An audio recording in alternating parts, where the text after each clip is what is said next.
মাছের ব্যবহার কত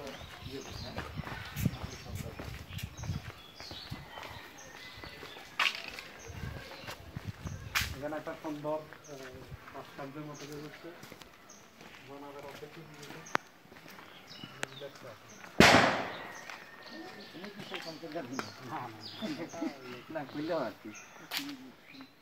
এটা মনে কোথায় জানি দেখাই দেখছিলাম মনে হয়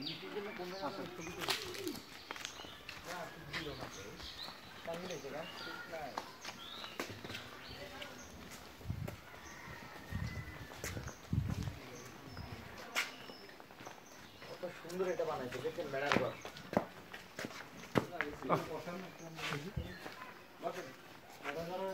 খাওয়া দাওয়ার আইটেম ছিল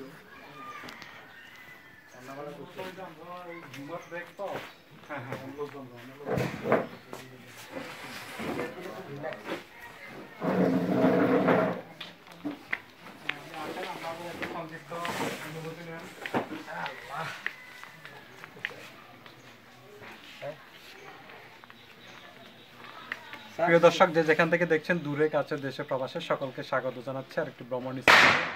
আমরা এখন অবস্থান করছি ফেনী জেলার ছাগলনাইয়া উপজেলার শমশের গাজীর বাঁশের কেল্লা। এটির বিশেষত্ব হচ্ছে এটির বেশিরভাগ অংশ বাঁশ দিয়ে তৈরি, এছাড়া এখানে থাই গ্লাস এবং টাইলসের ব্যবহার করা হয়েছে। আমরা আজকে এর আগে প্রায় 4-5 বছর আগে আমরা এসেছি, আজকে আমরা এটি ভ্রমণ করার জন্য এসেছি। এই শমশের গাজে বিভিন্ন স্মৃতির যে নিদর্শনগুলো আছে আমরা এই এলাকা ঘুরে সেগুলো আমরা দেখব। আমাদের সাথে যারা ভ্রমণ সঙ্গী রয়েছেন আমরা তাদের অনুভূতিগুলো জানবো। আমরা এদিক থেকে শুরু করি, স্যারের অনুভূতি নেন, কাছে চলে কথাটা কি?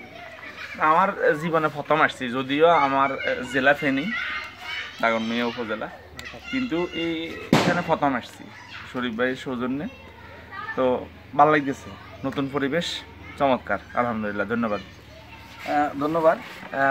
এটা আমারও ফার্স্ট টাইম এখানে আসা। আমিও ফেনীর ছেলে, বাট ফেনীতে আমার সব মিলে 5 বছর থাকা ছিল। মনোরম একটা পরিবেশ, এখানে পরিবারকে নিয়ে আসা যায়, ছোট বাচ্চাদেরকে নিয়ে আসা যায়, খুব সুন্দর। এবং বাংলাদেশের বাঁশ দিয়ে যে অনেক কিছু করা যায় সেটা এখানে আসলেও আপনারা দেখতে পারবেন, খুব সুন্দর। আমি আহ্বান জানাবো যারা সুযোগ পান, সময় পান, তারা পরিবার নিয়ে এখানে আসবেন, অনেক কিছু দেখতে পারবেন। আর এই যে শমশের গাজী, আমাদের ফেনীর পুরাতন নাম শমশেরনগর নাকি, সেই এদের নামকরণে ফেনীর পুরাতন নামটা ছিল। তো অনেক হিস্ট্রি আছে এখানে লেখা আছে, আপনারা আসবেন, ভালো লাগবে। ধন্যবাদ। বাঁশের পজিটিভ আছে, এটা বললাম। ওইটাই বললাম আর কি। আমার কাছে অনেক সুন্দর লাগতেছে, আমিও প্রথম আসছি, আগে আসি নাই, দেখে আমার কাছে অনেক ভালো লাগলো। পরিবেশটা খুব সুন্দর। ধন্যবাদ শরীফ ভাইকে এখানে আমাদেরকে ইনফরমেশন দেওয়ার জন্য। আমরা এখানে আসছি, ধন্যবাদ। ধন্যবাদ। এটি আসলে ফেনী জেলার একদম সীমান্তবর্তী এলাকা, যেটি বাংলাদেশ এবং ভারতের বর্ডার এলাকায় পড়েছে। এখানে বাঁশের আসলে বিভিন্ন ধরনের বাঁশের কারুকার্য করে বিভিন্ন ধরনের ডিজাইন করা হয়েছে। আমরা আসলে ভিতরে ঢোকার চেষ্টা করবো। বাঁশের বিকল্প শুধু বাঁশ দিয়ে যে পজিটিভ কিছু হয় সেটি দেখাচ্ছে এই বাঁশের কেল্লা। এখানে মনোরম বিভিন্ন বিষয়কে তুলে ধরেছে বাঁশের যে সেই নিদর্শন। আসলে এটি একটি ঐতিহাসিক স্থাপনা, আর এটি দেখতে বিভিন্ন দূর দূরান্ত থেকে, গ্রামগঞ্জ, বিভিন্ন জেলা উপজেলা থেকে মানুষ ছুটে আসছে।